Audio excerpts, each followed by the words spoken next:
Tom, you see so many knockoffs of big TV shows, but this would have to be one of the weirder ones. It is a knockoff of America's Next Top Model. You want to be on top? Yeah. You know, our producer got this bit of audio and she was like, have you ever seen the show? And I was like, I have not. But listening to that, it's an absolute jam. If the show's anything to go by that intro, sounds very exciting. So what, there's a spin-off of it, is there? It's not exactly a spin-off. It's just something that's really happening in our own backyard here in Australia. It is a national judging model competition, but not for humans, for chickens. Right. The Chooks. Yeah, the Chooks are now getting their spot in the limelight, and it's actually a huge thing. I thought this was stupid and gimmicky when I read about it, right? Yeah, 70,000 votes have been spread across this competition. People get around it. Next top Chook. Yeah, to hail the next top Chook. 70,000, and the winner has literally copped 5,500 votes. So there are a lot of people, a weird amount of people, weird people also voting in this, going towards how big this is. Yeah, they're working around the clock on this one. Yeah. You know, as well, though, having a look at this article, the winner, the owner of the chicken that won, has come out and said, yes, they identify as a henfluencer. They're not an influencer, they're a henfluencer. So henfluencer is another one we can add to our vocab this year for 2024. I heard that in this competition, there's like a talent section, judge chicken's talent. They all come with different things. A couple of them are really good musicians, actually, a couple of these chickens. Yeah. They came with their own drumsticks and everything. Not bad. Have you got these written down? Yeah, I'm laying it on chick. What happens when they go to the chicken roastery and they're like, oh, that's pretty hot, Chook. Nice legs on that one.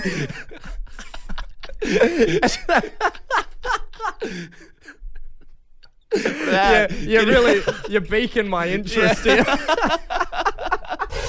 We have been invited to play a game of tennis recently. Yeah. And we're going to have to open up the phone lines in just a moment because I think we need to have an honest chat with the Fresh fam. And it's a bit of an opinion piece here. Yeah, I mean, when you get invited to tennis as well, I feel like that happens at least once in every person's life. And yeah. It happens, later down the track, as you get a little bit older, you do get that, that nightmare of a phone call saying, hey, do you want to play a game of tennis? Why? And what has sparked anyone to want to play tennis on a Sunday afternoon, but it just happens? Well, I feel like the times I've been asked is always like after work, and you just go down to some local courts, you play after work, but this time of year it gets dark so quickly that you can play like maybe for an hour. Yeah. And then it's too dark to play. Oh, yeah. And, there's just all these different complications. I've had multiple people asking me to play tennis, and it's just Why tennis? I just can't get around it. Can we just go for a dob of the footy? But I feel like this scenario in particular, the person who's invited us out to play tennis has put, a bit of a spanner in the works. It's an odd one. Yeah, so the person who's invited us to play tennis is our boss, the corporate fat cat, and he hates losing. Yeah. So we want to ask for the Fresh fam's opinion on this one. Can we beat our boss? And if you were to watch this guy play any sort of competitive sport, and I'm imagining it's the same with tennis, you would think from a distance, is that Leighton Hewitt smashing his racket on the ground if we were to beat him? Because he's the sort of bloke that will go nuts and throw his racket into a bush somewhere. To be honest, I don't know how safe I'm going to feel with him with the tennis racket in his hands. We go there and he's like, why are you dressed like it's the NRL with all the padding? We're not doing rugby. And it's like, no, I know. It's just how you behave. No, he's just a very competitive person. In fact, we played bowling with him, Callum, and you beat him in bowling once. And I swear he pulled out a rule book and went through all the different rules to find out he actually won overall. Yeah, it was just to prove a point. It's like, you may have won one game, but I won overall. Some weird mathematical law in bowling that maybe he could argue that he won, but I think it was just stupid. I still don't believe it. I still think I won. And it was by 1 point, and he won't. If you ever bring it up in front of him, he won't live it down. No, absolutely not. Well, let's go to Scott over in South Plympton. Scott, good morning, mate. How you going? Yeah, not too bad. Thanks, yourself. Good. Yeah, not bad. Now, Scott, what do you reckon? Is it okay for us to beat our boss, or should we let him win? It's not just okay, but you've got to humiliate him. You've got to thrash him. Right. Yeah. Take the sneaky shot. Sneaky shots, maybe duck him when he loses, pull his pants down. Yeah, just Bring a drop bit it of- over the net. Bring a bit of sandpaper out, are you Yeah, saying, as yeah. well? Cheating is not off bounds if we're going to beat our boss.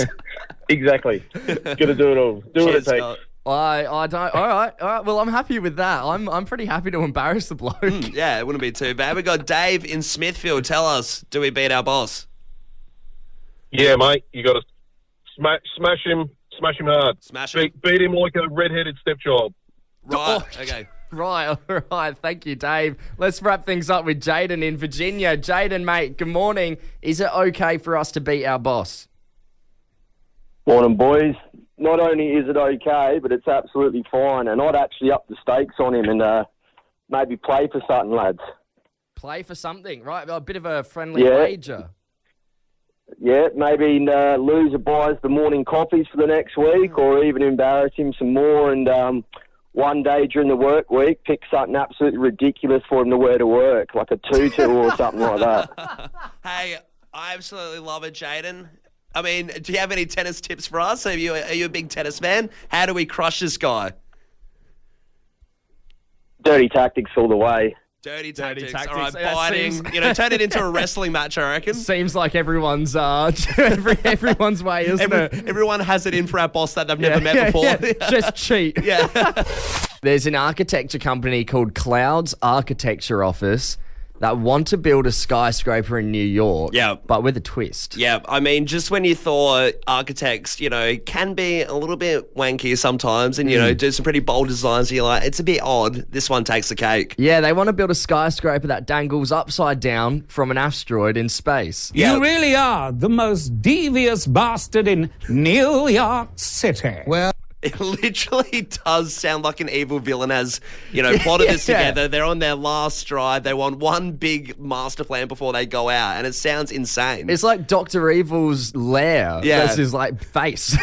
So when you look at this thing, it's like a big swinging, dangling metal sausage going through the city that just gets blown around. Yeah. It's attached to an asteroid. Yeah, it's attached by these cables. It's kind of like the movie Up. Yeah. With the house with all the balloons. That's what I find unbelievable because it looks like it's hanging out of the sky. The idea is that it hangs out of the sky. It's not connected to the ground, and you can't really see what it's connected to because of the clouds, and it's so high up. It looks But flimsy. It looks like it's connected by suction cups or something to this asteroid, and then the asteroid orbits around space and takes it around from, what was it, America to Dubai? Yeah, so the asteroid orbits the sun, and it would be built in Dubai, but then launched in New York City. And this building's always on the move, so that's the other big draw card of it. Imagine the head spins. Imagine on a night out, you wake up the next day in a daze, just and Yeah, yeah. confused. Where'd I park my house? Yeah, you do a classic sleep in your office overnight. You've had a big one. Yeah, You're just up in the yeah. big skyscraper that's floating over Dubai all of a sudden. I mean, the other thing is, it's only accessible by drone to get in, but how the hell do you get out? I've seen how they get out, and I thought it was a joke. I actually thought this was a piss take, but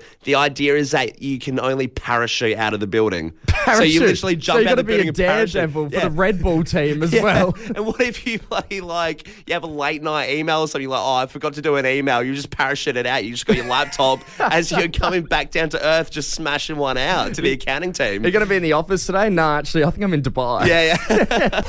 Tom, it's funny after a night on the Happy Waters how you seem to, play the game of changing your identity a bit sometimes. Yeah, well, I mean, just putting out a bit of a white lie here and there. Yeah, I mean, it's a funny thing. You're just out with your mates, you start to change it up a little bit, have a different backstory, and sometimes you do it for a little bit of a laugh. Yeah. And this happened on the weekend, went to a club with a mate, and as we got to the front, she said, for whatever reason, this is my boyfriend, we're dating. I didn't realise you were It's not- so happily in a It's relationship. happened. Congratulations. Nah, but obviously that in itself isn't that funny to the bouncer, right? Why would he care? Yeah. So she has to amp it up a little bit and say he hasn't even Uh-oh. got me a present. He hasn't got me an anniversary present for the last 3 years or something. Uh-oh. So has thrown me under the bus to look like this, degenerate boyfriend. Yeah. To which I thought I'd spice it up and turn and say, well, she doesn't deserve it. So And you so- played into the part of being the degenerate boyfriend. Yeah, I'll play this guy for a little bit, get my soap opera practice in. Probably not the best time to do it with a bouncer. Well, 100%, because in your head when you do something like this, you think, oh, well, it's all fun and games. It's all a bit of a laugh, like it's not me. But then obviously the bouncer doesn't know that. He looked at me like I was the worst guy ever. Subhuman, sort of. I'm surprised he even let me in. In fact, he turned to me and he said, what's wrong with you? And I was like, well, actually, I don't know. I didn't want to unravel the lie. I was like, yeah, look, I will get her a present. Don't worry. Look, we're going to open up the text line in just a moment. What did you lie about on a night out? I mean, there's so many different things. People come back and they say, I put on a different accent. One of them I've done before is, saying I work at a different job. I've gone to a bar regularly with you, Tom, back in the day and said I was an engineer. Yes. And then it really backfired because the guy behind the counter who, we'd regularly see, he said, oh, what engineering? And I said, mechanical. And then he turned around and he's like, oh, I did my PhD in mechanical engineering. So every time we'd go in there, every time I'd want a nice cold beverage, he would quiz me on thermodynamics and really try and screw me until I turned around and I said, look, I'm not doing engineering anymore. I'm doing botany.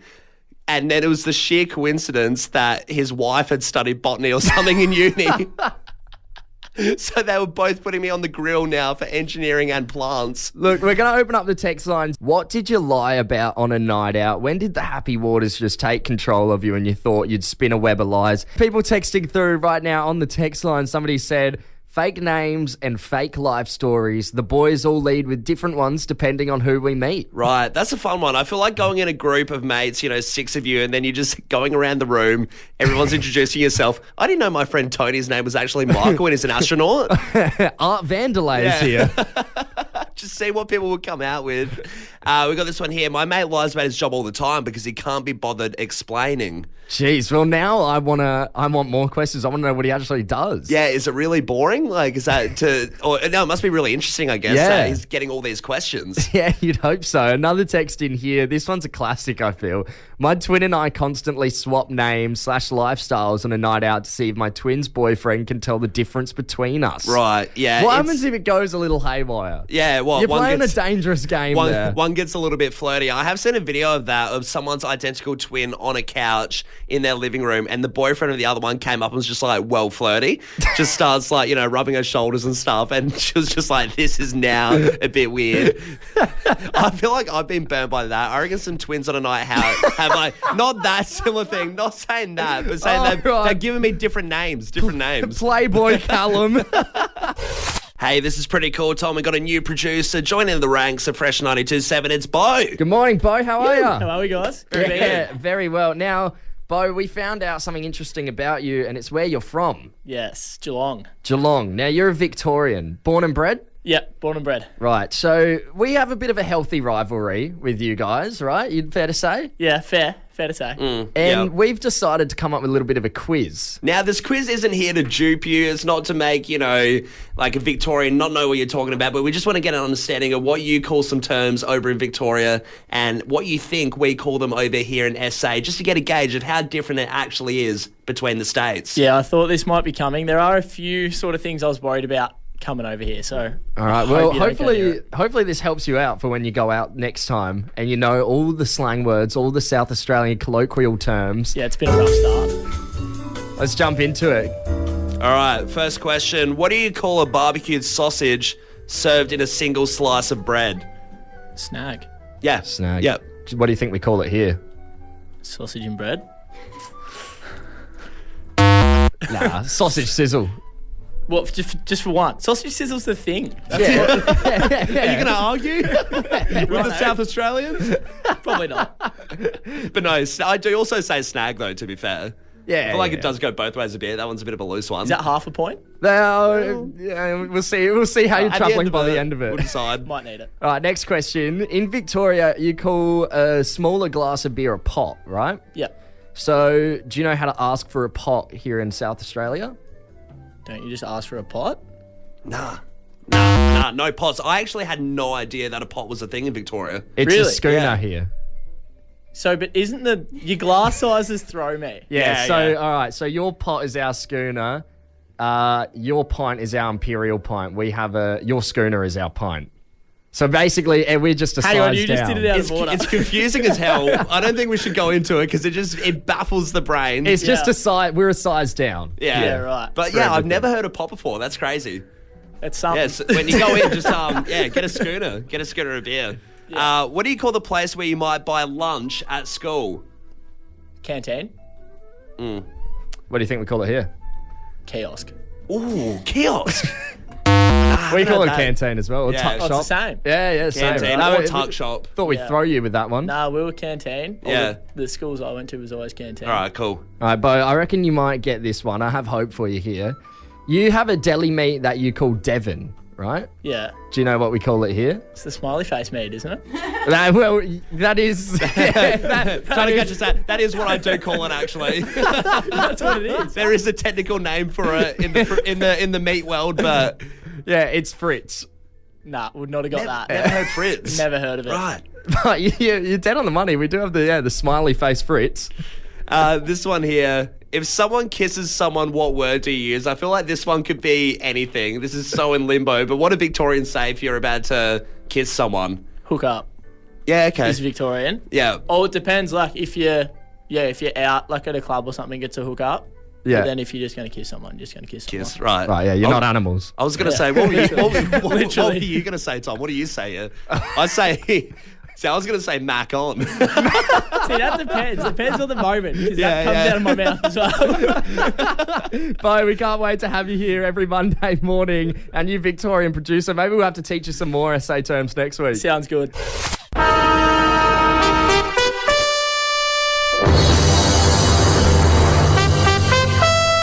We're the pride of South Australia, and we're known as the Adelaide Crow. We are Geelong, the greatest team of all. The West, red, white, and blue. They're from Tigerland. Fresh footy tipping on Fresh 92.7. Sponsored by Thirsty Camel. That's right. It's the Fresh Footy Tipping competition. Not too late to get involved if you head to fresh927.com.au. Your tips in other competitions will transfer over. But Callum, we are done with round 9 now, and we are one round closer to somebody taking home that $1,000 thanks to Thirsty Camel. Yeah, it's all pretty heated right now, Tom. I mean, we're really getting into the crux of it, but that is what you want. That is the grand prize, and it could be anyone. The stakes are so high right now. Yeah, for unseriously good deals this footy season, shop online or drive through your local Camel.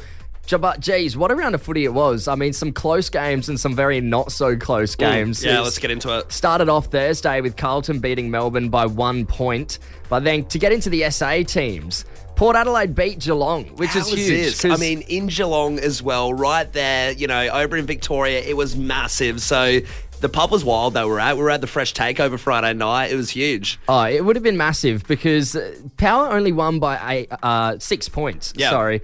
And their first quarter, they booted 8 goals too. They just set themselves up for a big win over there in Geelong. I mean, Geelong did manage to claw back a little bit, but it just wasn't enough. And Port having all these injuries as well.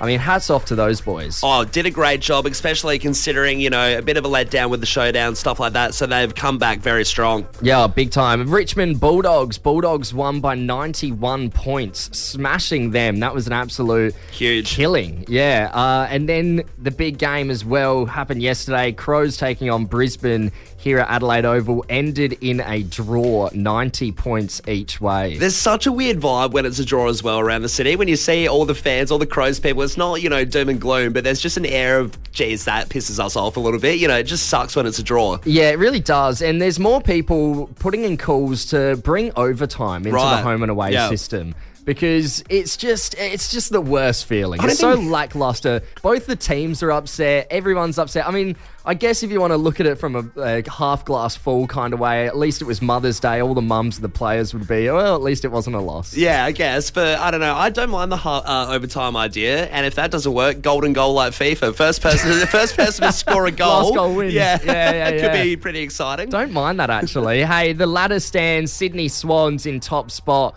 with Geelong closely trailing second. North Melbourne still yet to win a game, so they are down on the bottom of the ladder. But to have a look at our tips, where we're sitting, Callum, We are currently sitting in 291st spot on 50 points. We are tied with Kale and Mags on 50 points, but they're sitting in 300th spot. Tied. And Taylor is sitting at 364th spot on 48 points. She's only 2 points behind us, though. Geez, wouldn't want to be her, though.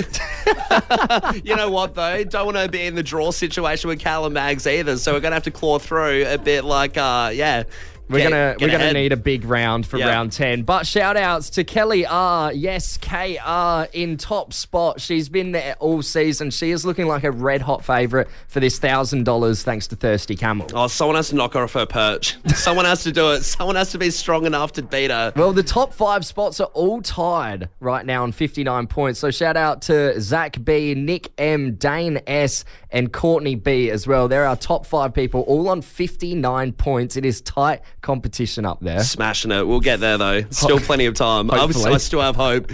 And if we don't win, I will become a Kangaroos supporter. Mark my words. You don't want to do that. That's the stakes. Don't do That's that the to stakes yourself. I'm raising, guys.